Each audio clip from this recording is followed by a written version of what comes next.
Shalom kanisa la Mungu. Tuko kwenye semina ya maombi na tuko kwenye kitabu cha Yakobo sura 4 mstari wa 1 hadi 3. Tunasoma katika jina la Yesu. Anasema hivi: vita vyatoka wapi na mapigano yaliyoko kati yenu yatoka wapi? Si humu katika tamaa zenu zifanyavyo vita katika viungo vyenu. Mwatamani wala hamna kitu, mwaua na kuona wivu wala hamuwezi kupata. Mwafanya vita na kupigana wala hamna kitu, kwa kuwa hamuombi. Hata mwaomba wala hampati, kwa sababu mwaomba vibaya ili mvitumie kwa tamaa zenu. Na semina hii tuko tunazungumzia topic ambayo inasema sababu zinazofanya maombi isipate majibu. Sababu zinazofanya maombi isipate majibu. Kila mtu huomba na kila mtu hutamani kupata majibu ya kile anachokiombea. Lakini ulishawahi jiuliza kwa nini waombaji wengi hawapati majibu ya kile ambacho wanachokiombea? Na hata kama wakija kupata, wanakuja kupata huku wamecheleweshwa, nje ya majira au nje ya mtazamo wao ambao walikuwa wametarajia. Uliwahi kujiuliza hilo swali? Unajua, kama mchawi huomba na jibu la mchawi likijibiwa, nafikiri ya kwamba watu wanaweza wakaisha. Mwizi pia huomba na jibu maombi ya mwizi kijibiwa, nadhani nyumba nyingi zinaweza zikavunjwa. Wakristo nao pia huomba, lakini ushawahi jiuliza kwa nini Wakristo ambao ni wenye haki wanaomba lakini hawapati majibu?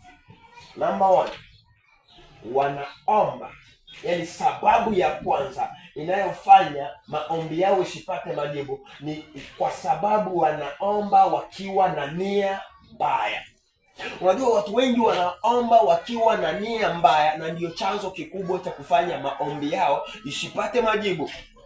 Unajua, kama unaweza omba ya kwamba Mungu akupe gari na lengo la kupata na nia yako ambayo unahitaji upewe gari ni kumwagia watu tope, hili ombi huwezi ukajibiwa. Kuna wengine wanaomba pesa, lengo la kupata hizi pesa ili wawanyanyase watu wasiojiweza, ili wawanyanyase wale ambao hawana, huwezi ukapewa hili ombi. Wengine wanaomba ombi ili kwamba wapate wachumba, lengo la kupata kwao wachumba ili kwamba mtaani kwao wawakome, wale ambao hawajapata wawakome, wajisifu, wajione wao ndio wao. Hili ombi haliwezi likaopo. Kuna wengine wanaomba wapate kazi, lengo la kupata kazi, yani nia yao waingie kwenye starehe, nia yao waingie kwenye zina. Hili ombi haliwezi likapata majibu.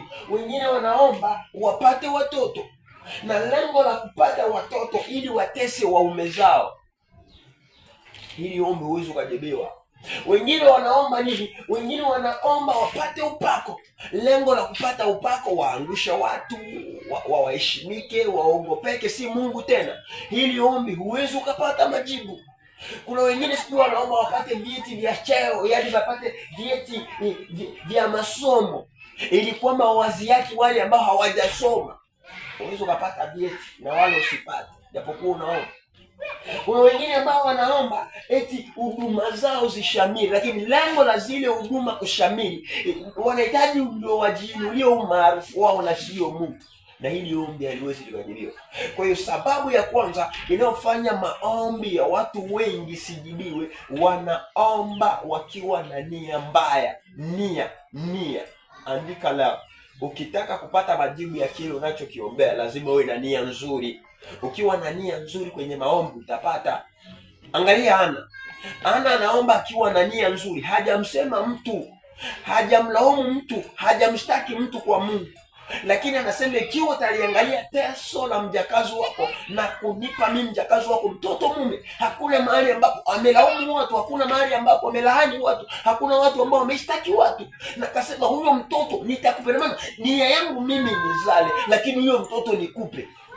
Ili ombi alichukua miezi miwili akapata mtoto katika utasa wa miaka mingi ambao ametumia nguvu kubwa, lakini hakupata. Lakini hili ombi likamfanya apate.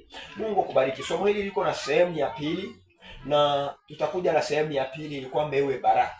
Sisi sote tunatamani tu tunaomba na tufikie kile ambacho tunachokiombea. Uwe na neema ya Bwana.